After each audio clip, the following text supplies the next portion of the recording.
Rating dari sebuah toko sangat harus diperhatikan baik itu seller ataupun kreator yang di TikTok. Kenapa? Wajib tonton video ini sampai habis supaya kita bisa mengupas dan tahu informasinya tentang rating produk di toko ini, guys.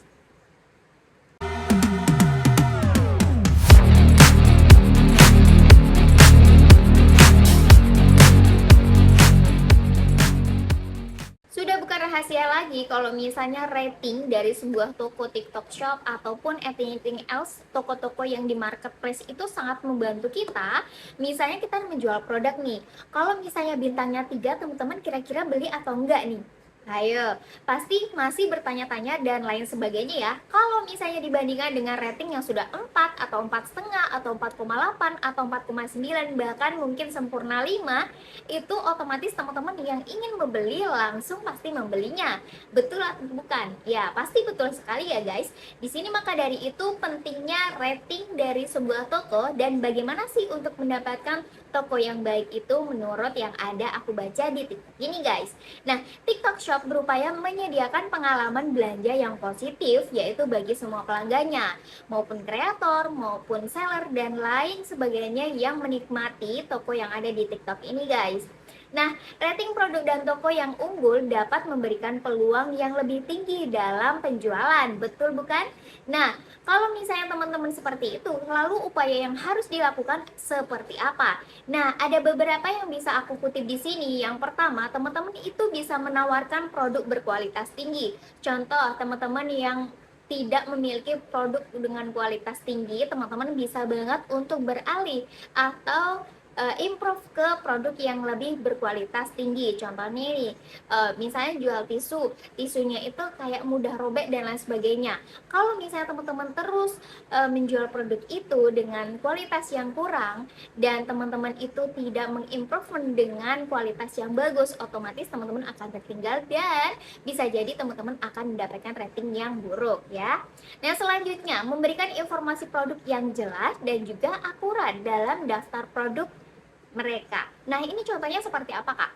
Kalau misalnya kita itu dalam menjual produk di marketplace atau lain sebagainya, otomatis kita akan upload produk ya, di mana di situ kita harus menginformasikan deskripsi produknya, habis itu jumlahnya berapa yang tersedia, ukurannya, bahannya dari apa, size-nya berapa, dan sedetil mungkin kita harus sediakan di deskripsi atau keterangan yang ada di situ supaya produk yang kita jual itu adalah produk yang jelas, yang bagus dan detail sehingga kita akan mendapatkan rating yang baik di toko kita. Itu juga akan mempengaruhi penjualan kita ke depannya.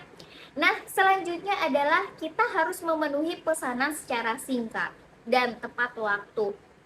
Artinya bagaimana? Aku pernah mengalami ini ya guys. Contohnya waktu itu case-nya adalah aku masih di luar kota, di mana aku sudah mendapatkan orderan, di mana aku itu hanya bisa mempacking orderan ini ketika aku berada di dalam kota, di dalam yang aku tinggal ini, misalnya di Bali katakanlah ya guys. Nah, ketika aku di luar kota, otomatis aku tidak bisa mempacking produk yang sudah dibeli ini. Otomatis kalau misalnya dalam waktu lama aku tidak balik ke tempat yang aku bisa packing ini, aku tidak akan mendapatkan penjualan. Nah, dimana di situ masih berwaktu yang lama, aku butuh balik ke sini sehingga aku memutuskan untuk mengcancel. Sehingga kan ada pengeluaran waktu di situ ya guys. Sekitar 2 hari aku mengulur waktu, ya aku rasa aku bisa balik, ternyata aku tidak bisa balik. Itu nggak boleh sama sekali ya teman-teman. Itu akan membuat rating di toko teman-teman itu jauh lebih buruk. Ketika teman-teman dibandingkan teman-teman kalau misalnya langsung packing langsung dikirim gitu, itu akan jauh lebih baik mendapatkan rating jauh lebih bagus gitu ya guys. Jadi jangan ditunda-tunda, sebisa mungkin teman-teman ketika mendapatkan orderan langsung diproses orderan tersebut gitu ya guys, jadi tepat waktu. Nah, selanjutnya adalah memberikan layanan pelanggan secara profesional. Artinya di mana di sini itu kita harus memberikan layanan yang profesional.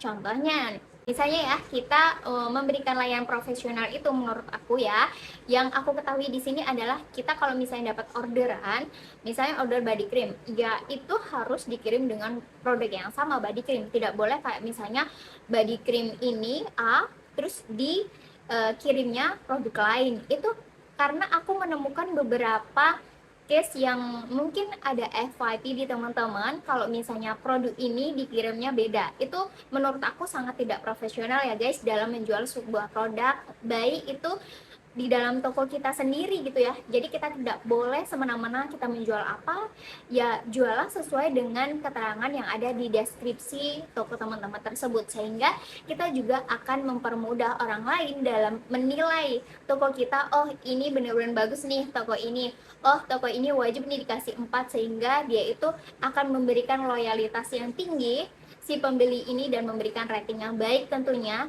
sehingga akan berdampak baik juga untuk toko kita.